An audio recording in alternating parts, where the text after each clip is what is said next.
They chose my brother over me at every table, every decision, every moment that mattered. And the night I finally spoke up, he didn't just lose their support, he lost his career, his future, and everything he thought he owned. I stayed silent long enough to let them believe their version of me. But if you stay with me, I'll show you how the truth I held didn't just come out, it destroyed everything they built around his lie. Chapter 1. The Things I Built That No One Saw. I learned early that being invisible is not the same as being unnoticed. It just means no one feels the need to say anything out loud. I'm Lyra Calloway. I'm 29 and I grew up in a quiet suburb just outside Chicago where everything looked steady from the outside. The kind of place with trimmed lawns and matching mailboxes. The kind of place people point to when they talk about stability. Inside our house, stability had a very specific shape, and it always looked like my brother. Ethan was 4 years older than me, the one with framed photos lined across the living room wall, awards, certificates, a graduation portrait centered like it meant something more than just finishing school. My picture was there too, technically, tucked off to the side on a smaller shelf, the kind of placement that feels polite until you realize it was never meant to be seen first. My mom, Diane, always said I was independent, said it like she was proud, like it meant I didn't need the same attention. My dad, Robert, ran a small construction business and talked about Ethan the way people talk about investments, like everything he did was part of a bigger plan that would eventually pay off for all of us.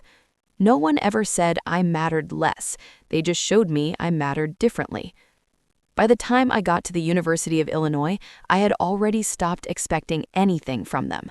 I studied data science and machine learning, and I fell into it in a way that felt less like a choice and more like finding something that didn't ask me to be anyone else. Code didn't care if you were the favorite. Systems either worked or they didn't. I started building a model in my second year, something that could adapt user behavior patterns in real time, something that didn't just respond to data, but learned how to reorganize itself as that data changed. It was messy at first, late nights, half-working prototypes, entire weekends lost to debugging something that turned out to be one misplaced line, but it was mine. Dr. Malcolm Reyes was the first person who looked at it and didn't simplify it down for me. He didn't tell me it was impressive for my age or my level. He just leaned back in his chair, tapped a pen against his desk, and said, "This isn't undergraduate work, Lyra. This is something you protect." I didn't tell my family about that conversation. At home, the pattern stayed the same. Sunday dinners, my mom moving around the kitchen, my dad checking his phone, always waiting for Ethan even if he was late. I would get there early, help set the table, finish whatever needed finishing. It was never asked, it was just understood. Ethan would walk in 10 or 15 minutes late, keys in one hand, phone in the other, talking about Nexora Labs like it was already booger than it was. He was a product manager there, and he liked to describe what he did in a way that made it sound like he built everything himself. One night, he was explaining a new system they were working on, something about improving how their platform handled spikes in user activity. The way he described it was clean, confident, and it hit too close to something I had spent months figuring out on my own. I waited for a pause and said I'd been working on something similar, something that adjusted dynamically instead of just redistributing load. My mom smiled, nodded once, and then turned back to Ethan. "That sounds great, Lyra, but Ethan is talking about real clients right now." My dad didn't even look at me. He just raised his glass slightly toward Ethan and said, "That's what I'm talking about, taking ideas and making them work in the real world." I remember sitting there, fork in my hand, not angry, not surprised, just aware of how easy it was for my voice to disappear in that room. It didn't happen once. It never happens once. There was the time I called to tell my mom I got a research grant, not a big one, but enough to fund the next phase of my model. She said I was proud, then asked if I'd talk to Ethan about his upcoming review at work because he was under a lot of pressure. There was a family get-together where my dad joked in front of everyone that Ethan builds things people actually use while I just sit behind a screen. Everyone laughed. I laughed too, because it was easier than explaining why that joke didn't land the way he thought it did. And then there were the calls. Ethan started calling me more often a couple years ago. At first, it felt normal, the kind of thing siblings do when one of them works in a field the other understands. He would ask simple questions: how a certain model handled edge cases, what happens when data gets inconsistent, how to prevent drift over time. I explained it the way I always do, step by step, clean and clear. He would listen, repeat parts back, sometimes ask me to slow down. "I just need to understand the logic," he said once. "I'm not using this directly, I just want to know how it works." I believed him. The calls got more specific over time. He would ask about scenarios that only made sense if you were actually trying to implement something, not just understand it. He asked about decisions I hadn't published anywhere, choices I had only written down in private notes or drafts. I told myself it still made sense. He worked in tech. Maybe his team was dealing with similar problems. Maybe it was just overlap.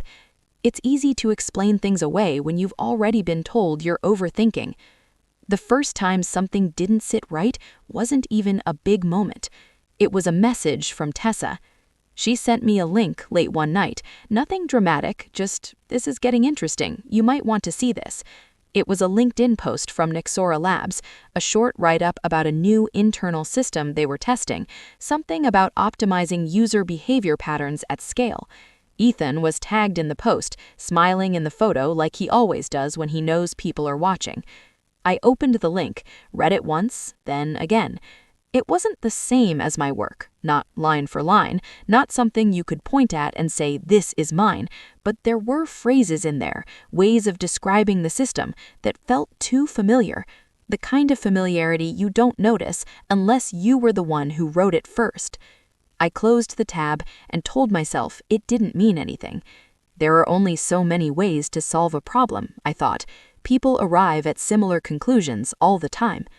I opened it again 5 minutes later. This time, I read slower. I traced the structure in my head, the way the system was described, how it adapted, how it reorganized data instead of just redistributing. It matched too well. I leaned back in my chair and stared at the ceiling, trying to feel something clear enough to trust.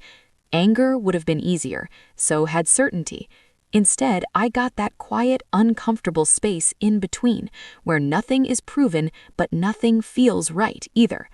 I thought about the calls, about the questions Ethan asked, about how specific they had become. I thought about the way he explained things at dinner, confident, polished, like he had lived with those ideas long enough for them to become his. I told myself I needed more than a feeling.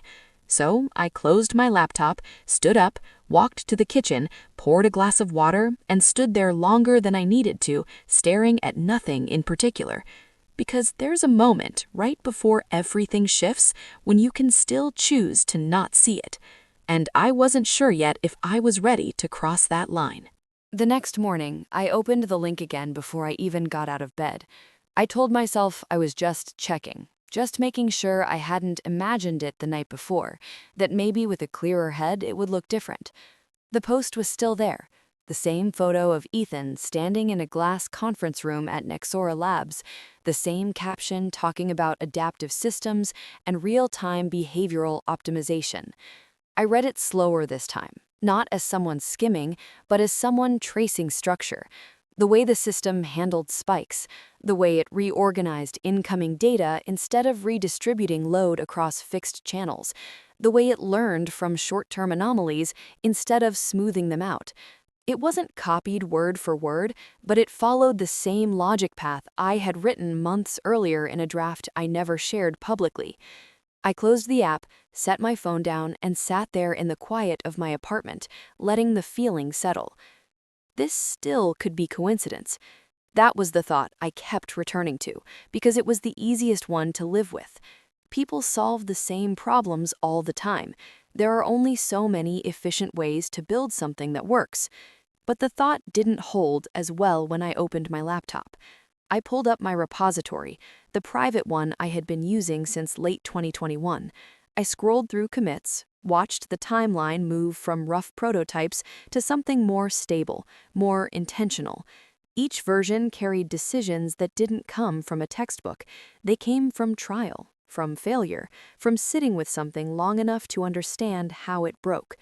I opened my notes next, the ones I kept locally, not synced anywhere except a backup I had uploaded to the family cloud years ago when my old laptop started crashing.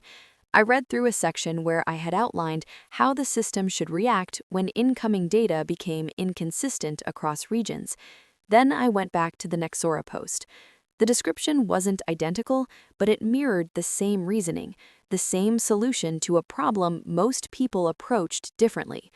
My chest tightened just enough to make me pause. I minimized everything and leaned back in my chair, pressing my fingers against my temple like that might slow my thoughts down. You're connecting dots that don't belong together. That's what I told myself. I stood up, walked to the kitchen, poured another glass of water, and let it sit on the counter while I tried to decide whether to keep going or stop right there and pretend it was nothing. Stopping would have been easier. Instead, I went back to my desk and opened the family cloud.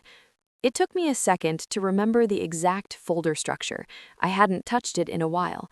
When it finally loaded, I found the backup directory from 2 years ago, the one I had created when my laptop started failing during finals week.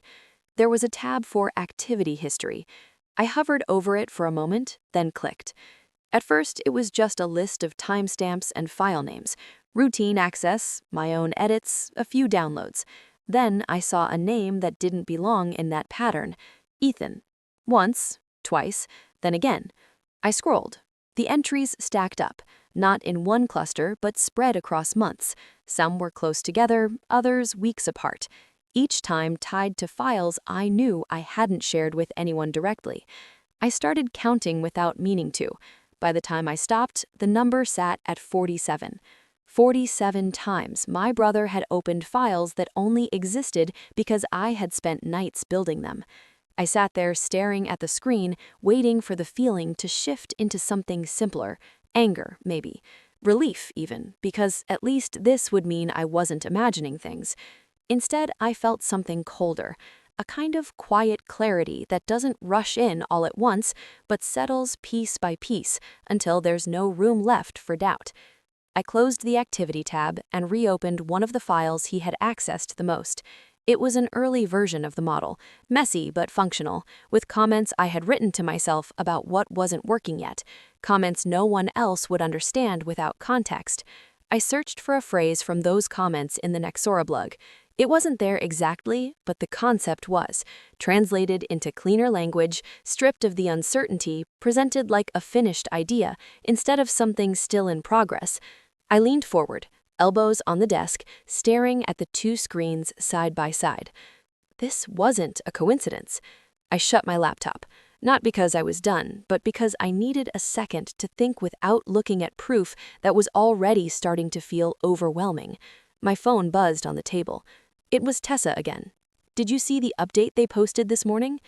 I hesitated before opening it, like maybe if I didn't look, it wouldn't get worse. I opened it anyway. It was a follow-up post, a little more detailed, talking about how Nexora was preparing to scale the system ahead of an upcoming investor meeting.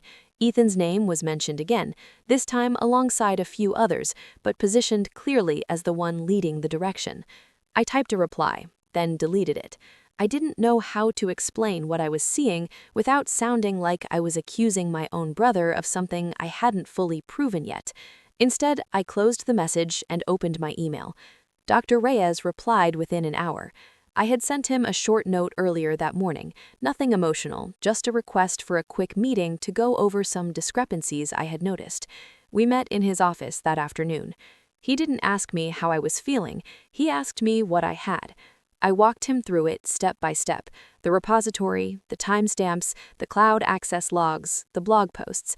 I didn't exaggerate anything, I didn't need to. He listened without interrupting, his expression steady, the way it was when he was evaluating something technical. When I finished, he leaned back and folded his hands together. "You kept your drafts." I nodded. "And you can show progression, not just final output." "Yes." He looked at me for a moment longer, then said something that shifted everything slightly into place. "Then you don't confront him yet." The word "yet" landed harder than I expected. You organize, he continued, you document, and you make sure that when this is looked at, it's not your word against his. I swallowed, my throat suddenly dry. Do you think this is enough? He didn't answer right away. I think it's the beginning of something that needs to be taken seriously. That was as close as he got to confirming what I already knew. When I left his office, the campus felt different. Not physically, but in the way I moved through it, like I was carrying something heavier than before, something that required more than just reaction. I stopped by a coffee shop on the way back, more out of habit than anything else. That's where I saw Naomi. She was sitting by the window, laptop open, a half-finished drink in front of her. She looked up when I walked in, surprised but not uncomfortable. Lyra. Her tone was warm, but there was something else under it, something I hadn't noticed before. We talked for a few minutes, nothing important at first. Work, weather, the usual things people say when they're trying to decide how much to actually say. Then she asked me a question that didn't quite fit the conversation. You've been working in this space for a while, right? I nodded.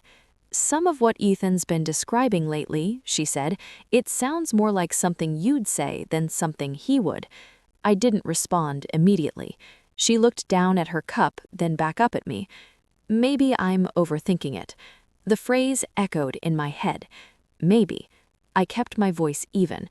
What makes you say that? She hesitated, like she was deciding whether to cross a line. He explains things like he memorized them, not like he built them.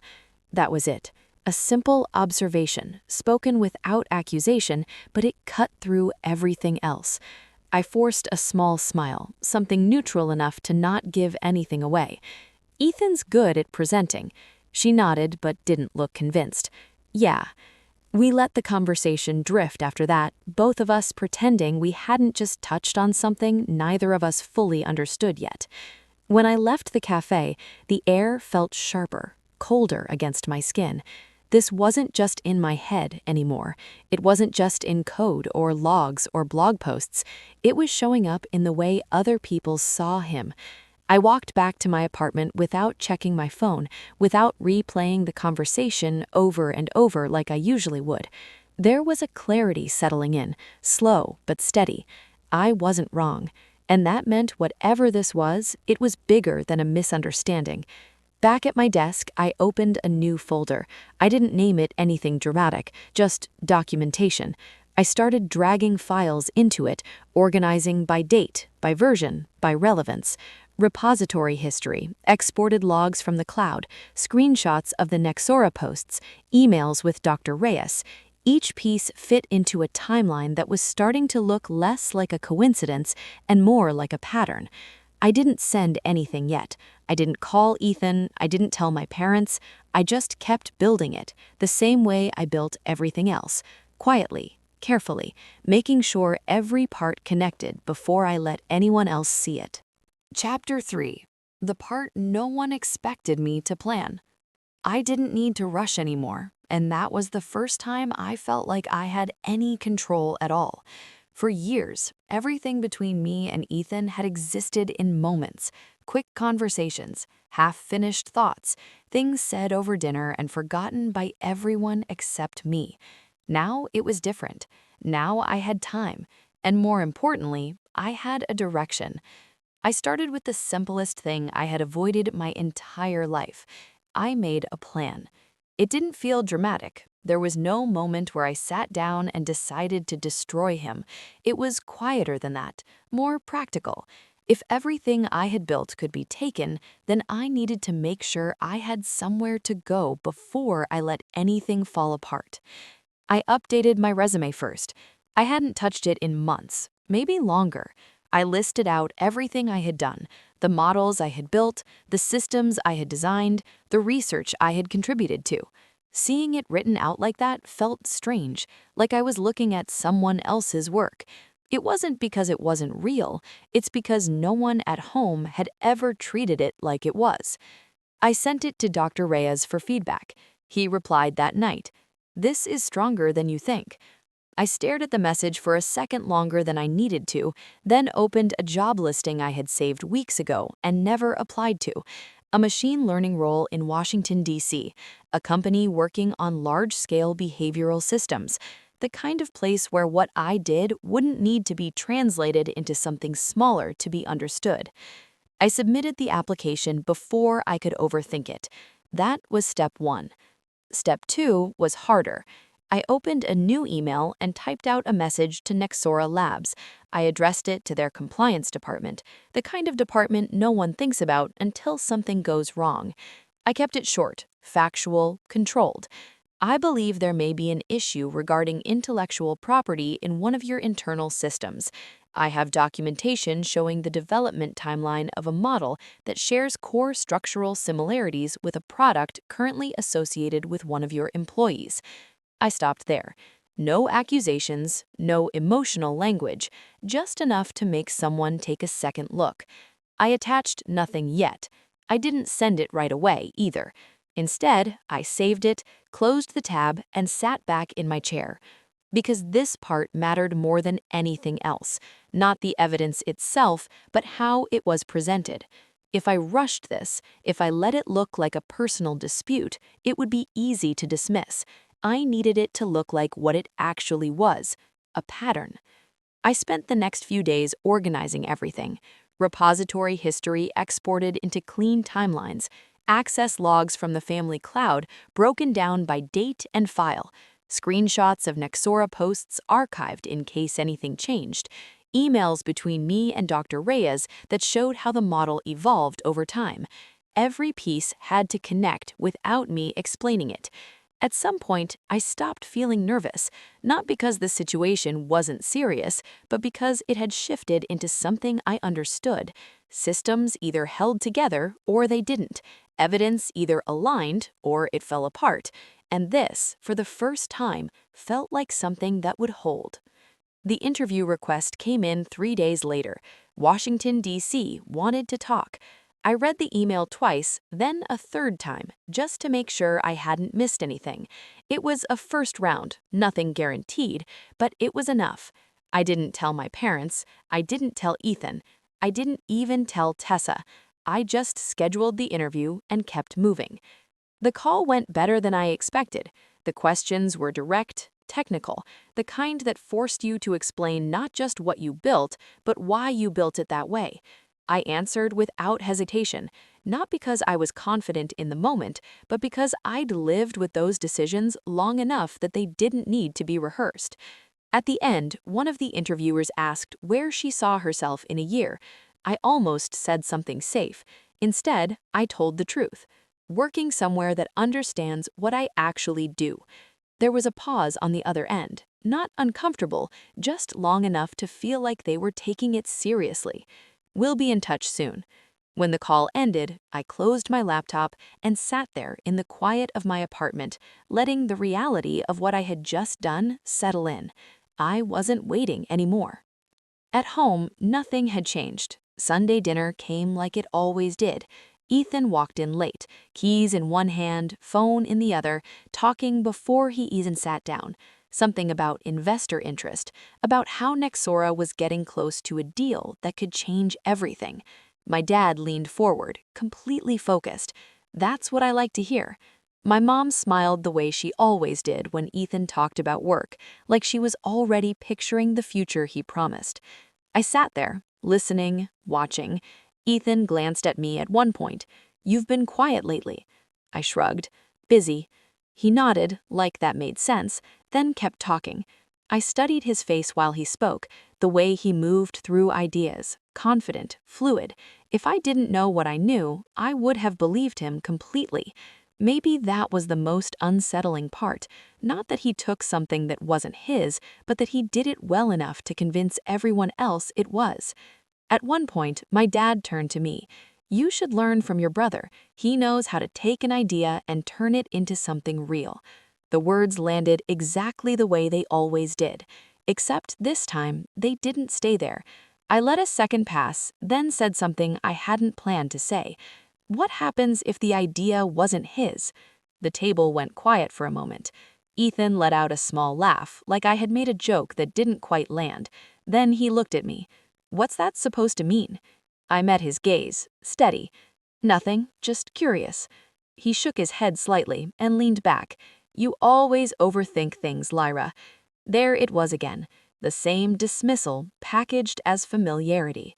My mom stepped in before anything could escalate. Let's not do this tonight. I nodded. Of course. The conversation shifted, like it always did, but something had changed even if no one else acknowledged it. Ethan wasn't as comfortable anymore. He didn't show it directly, but it was there, in the way he paused before answering certain questions, in the way he avoided specifics when he didn't need to. Across the table, Naomi was watching him, not openly, not in a way that would draw attention, but carefully. At one point, she asked him something simple. How are you handling scaling on the back end if usage doubles after the next update? Ethan answered, but there was a hesitation, a small gap where something didn't connect. I saw it, so did she. After dinner, while my parents cleared the table, Naomi caught up with me by the front door.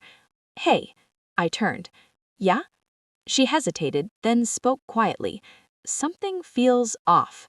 I didn't respond right away. She searched my face for a second, like she was trying to decide how much I knew. Then she shook her head slightly and, never mind, it's probably nothing. I gave her a small nod. Maybe. But we both knew it wasn't. She left a few minutes later. Ethan stayed behind, talking to my dad about timelines and projections. I stood by the door for a moment longer than I needed to, listening to the sound of their voices blending together, confident, certain, built on something that was already starting to crack. When I got back to my apartment that night, there was another email waiting for me. Washington, D.C. We'd like to move forward with the next step. I read it once, then again, feeling something settle into place. This was happening, not later, now.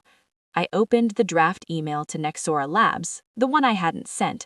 I reviewed it line by line, adjusted a few phrases, made sure each word did exactly what it needed to do. Then I started attaching files.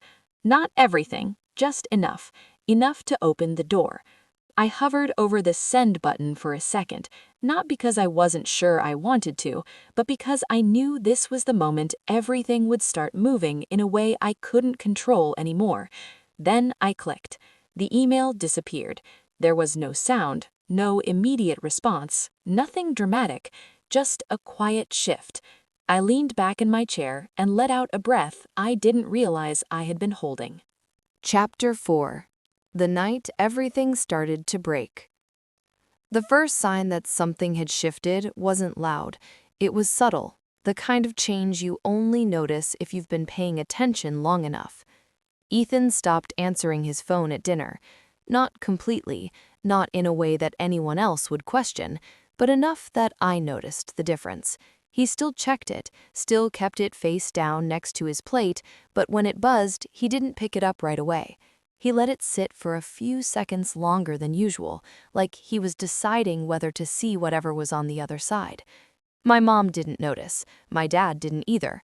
They were too focused on what Ethan was about to become, not what might be unraveling underneath.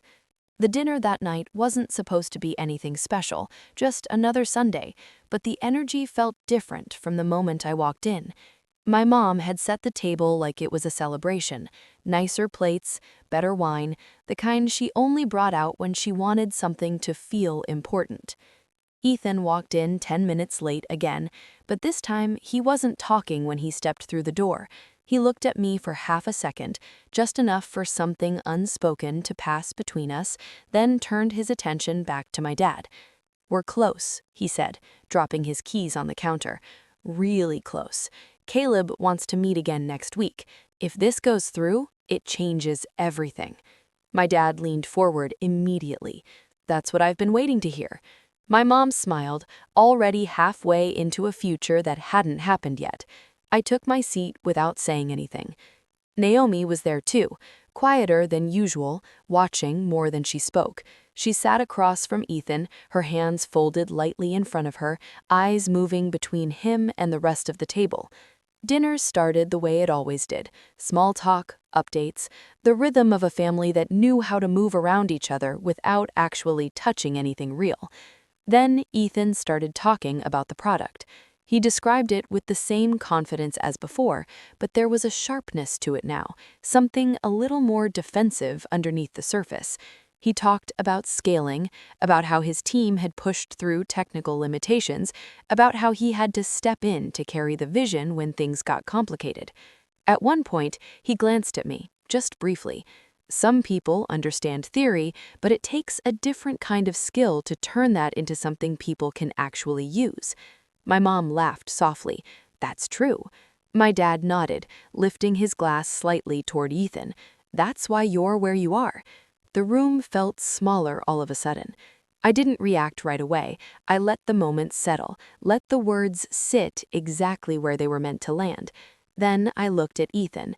How did you handle the scaling issue when user activity doubled? It wasn't a complicated question, not for someone who built the system. Ethan blinked once, then leaned back slightly. We optimized the pipeline, made it more efficient. That's vague. He shrugged. It's technical. Naomi spoke up, her voice calm but precise. You mentioned last week that the system adapts dynamically instead of redistributing load. How does that hold up when the data gets inconsistent across regions? There was a pause, not long enough for anyone else to notice, but long enough for me. Ethan picked up his glass, took a sip, buying himself a second. We have ways of handling that. What ways? Naomi's tone didn't change, but the question landed heavier this time. Ethan set the glass down. It's complicated. My dad cut in before it could go further. We don't need a technical breakdown at the dinner table. He turned to me. You always do this, Lyra. You take something good and try to pick it apart. My mom nodded in agreement. Your brother is finally getting somewhere. The least you can do is support him. There it was again, the shift from curiosity to accusation, from conversation to defense. I felt it, the old version of me that would have backed down, apologized, let the moment pass so everything could go back to normal. But nothing about this was normal anymore. I set my fork down carefully. I am supporting him. My dad frowned slightly. Doesn't look like it. I held his gaze. Support doesn't mean pretending something is true when it isn't. The table went quiet. Ethan let out a small laugh, but it didn't carry the same confidence as before. What are you even talking about? I didn't answer him yet. Instead, I looked at my mom. You said earlier that you've done a lot for me. She nodded, immediately defensive. We have. And that I should be grateful? Her expression tightened. You should. I took a breath. Steady, controlled. You don't have to worry about that anymore. She blinked. What does that mean? It means I don't need anything from you. My dad leaned forward, his voice sharpening. You don't get to say that like it's nothing. We've been helping you for years. I know. Then don't act like it doesn't matter. I'm not. I paused just long enough for them to feel the space between what they expected and what I was actually saying. I'm saying I've taken care of it. My mom shook her head slightly. Taken care of what? My future. They didn't understand yet. Ethan watched me more closely now, the edge in his expression gone, replaced with something else, something cautious. What did you do? I looked at him. I got a job. That landed. Not explosive, not dramatic, but enough to shift the entire room. Where? Washington, D.C. My dad's reaction was immediate. Since when? A few weeks ago. You didn't tell us. I didn't need to. My mom's voice rose slightly. Of course you needed to. We're your family. I held her gaze. Are we? That stopped her. Just for a second. Then the anger came back. Don't twist this around. I'm not twisting anything. Ethan leaned forward now, his focus locked on me. Why DC? Because it's where I want to be. That wasn't the full answer, but it was enough. My dad shook his head. You're making a mistake. You're walking away from everything here. I almost smiled. Everything here? The words felt different now. I've already transferred. The silence that followed was heavier this time. Transferred where? I named the program, the one tied to the job, the one that made sense for where I was going next. My mom stared at me. You did all of this without saying a word? Yes. Why? Because every time I tried to say something, it didn't matter. Ethan's voice cut through the moment. This isn't about that. I looked at him. You're right. It isn't.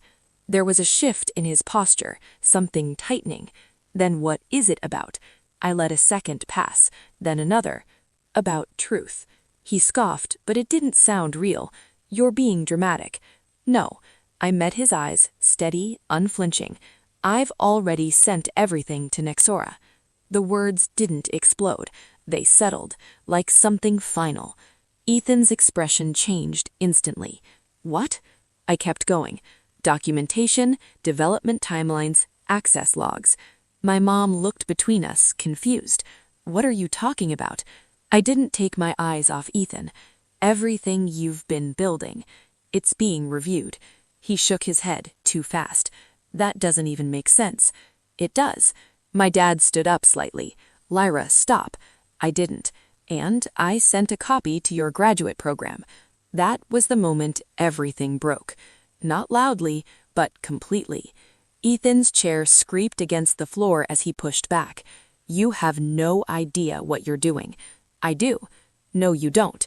His voice was louder now, sharper, but underneath it there was something else. Fear. Naomi hadn't moved. She was still sitting there, looking at him in a way I had never seen before. Then she spoke. Did you write any of it? The question hung in the air. Ethan didn't answer. He looked at her, then at me, then at her. It's not that simple. That wasn't an answer. Naomi stood up slowly. I asked you a question. He ran a hand through his hair. It's complicated. She let out a breath, quiet but steady. No, it's not. She picked up her bag. I think I'm done. Ethan stepped toward her.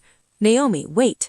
She didn't. She walked past him, past the table, past all of us, and out the front door without looking back. The sound of it closing felt louder than anything that had been said. My mom sank back into her chair. What is happening? My dad looked at me like he didn't recognize me. You've gone too far.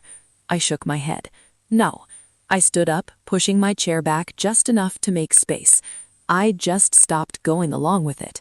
Ethan was still standing, frozen between anger and something he couldn't control.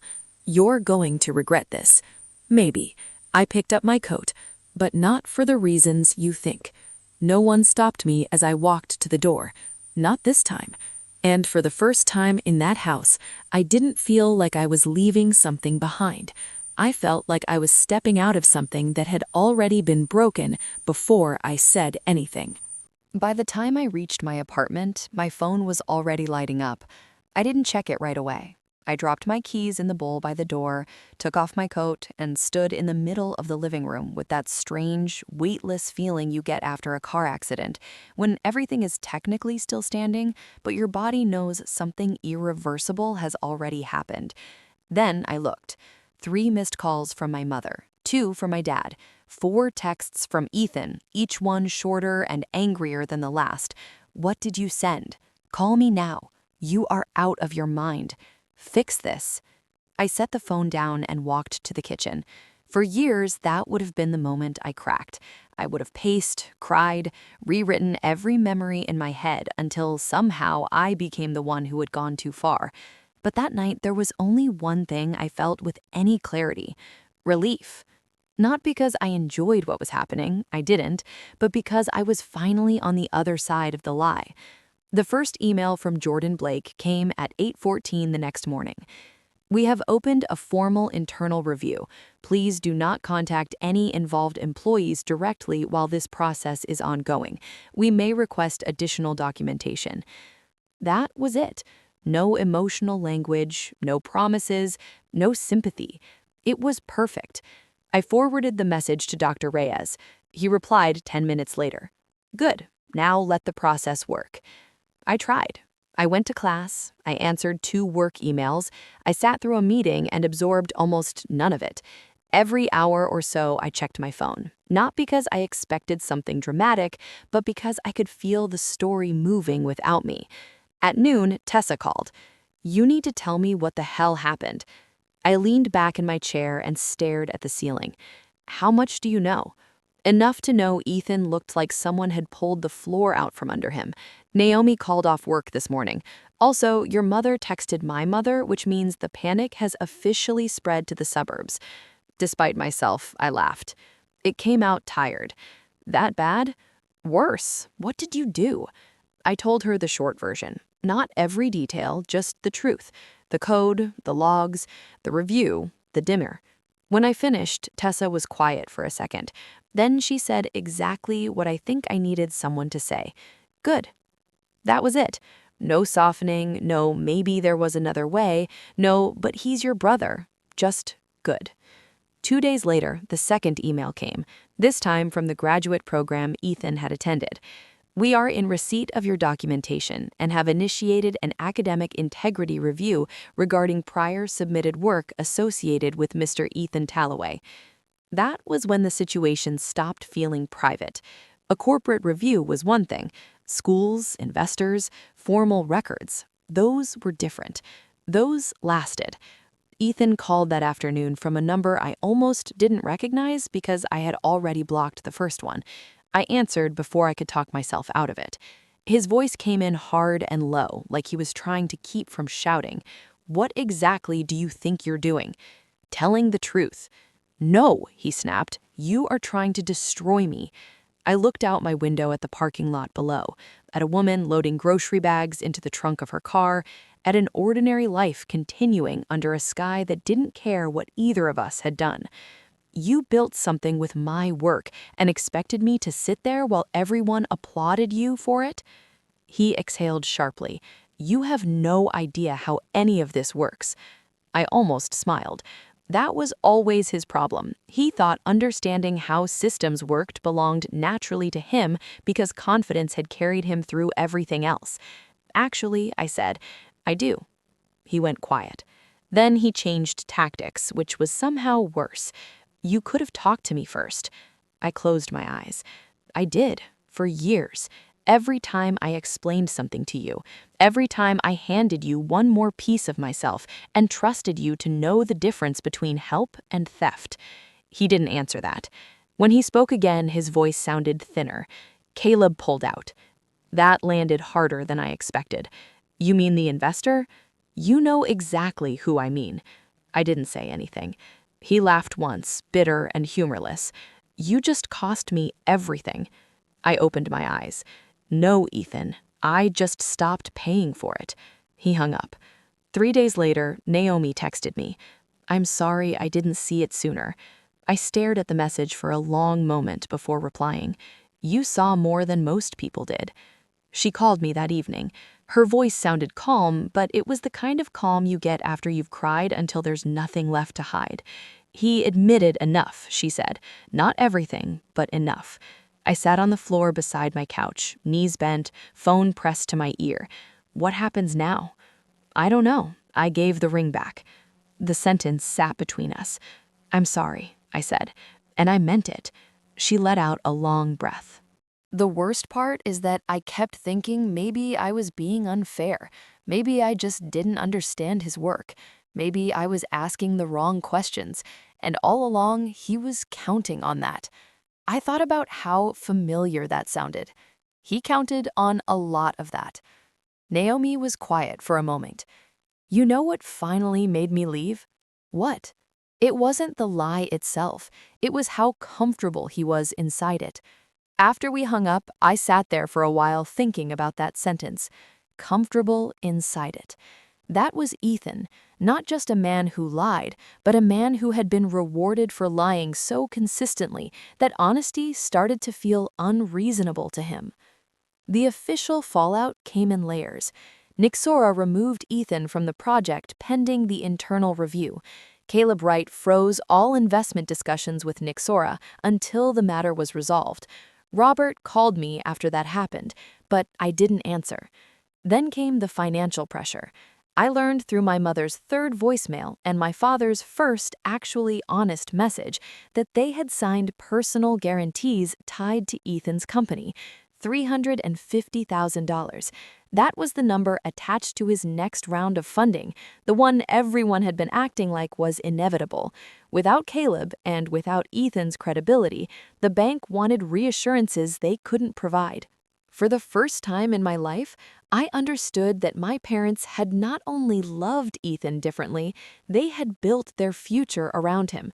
His success wasn't just emotional for them, it was structural, and structures fail hard when the center gives out. A month later, I got the offer from Washington, D.C. It was real, written cleanly in an email I read 4 times before signing. The salary was more than I'd expected, the position was better, the work actually fit me. I signed the acceptance letter at my kitchen table, alone with a cup of coffee that had gone cold beside my laptop. No one clapped, no one cried, no one said they were proud of me. And somehow that made the moment feel even more mine. Dr. Reyes took me to lunch before I left campus for the last time. We sat near the edge of the faculty lot where the trees were just starting to turn, the air carrying that first sharp hint of fall. He folded his napkin and looked at me over the table. "Do you regret it?" I thought about Ethan, about Naomi, about my parents probably sitting in that same dining room with the same wall of framed proof that one child had always been more visible than the other. No. He nodded once. Good. That man never wasted words. The academic review took longer, which made sense. There were hearings, documented comparisons, requests for archived submissions. It was slow in the way real consequences often are, but when the result finally came, it was decisive. Ethan's graduate degree was revoked on grounds of academic misconduct tied to misrepresented work central to his capstone project. The notice was formal, cold, final. Nixora followed with their own outcome not long after: termination, internal misconduct findings, clawback proceedings for a $180,000 bonus tied to the product rollout. Tessa sent me a screenshot of the company update with one line underneath. Well, there it is. I was already in D.C. by then. My apartment was smaller than the one I had left, but it was mine in a way nothing in Illinois had ever felt mine. No waiting for anyone to come home, no listening for the mood in another room, no rehearsing my own life into something digestible, just quiet. My mother texted first. "I know you probably don't want to hear from me, but we never thought it would go this far." I read it standing in line at a grocery store, then locked my phone and put it back in my bag. My father called 2 nights later. I let it ring out. Then he left a voicemail that sounded older than I remembered him sounding. We made mistakes. Not an apology, not really, but closer to the truth than he had ever gotten when I still lived near enough to drive over for dinner. I didn't answer him either. One Sunday evening, a few weeks after I moved, I opened the folder that had started it all. My drafts, my notes, my old models.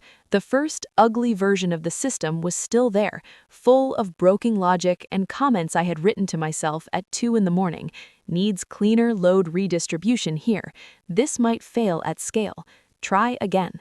I stared at those lines for a long time, not because they hurt anymore, but because they reminded me of something I had almost let my family talk me out of believing. I had always been this person. Before Ethan used my work, before my parents ignored it, before anyone in a conference room or review committee ever put my name beside anything official. I had built it. I had built all of it. That was the part I carried with me more than the fallout, more than the anger, even more than the justice. Not that Ethan lost what he stole, though he did, not that the truth came out, though it did, but that none of it had been enough to erase what was mine in the first place. Some people think justice is loud. They think it happens in one dramatic moment, with someone crying at a table or begging for forgiveness in a parking lot. But that wasn't what this looked like. It looked like investor emails, compliance language, a revoked degree, an empty ring box, a bank calling in numbers no one thought they'd have to face, a quiet apartment in Washington where no one interrupted me when I spoke. And in the end, that was enough.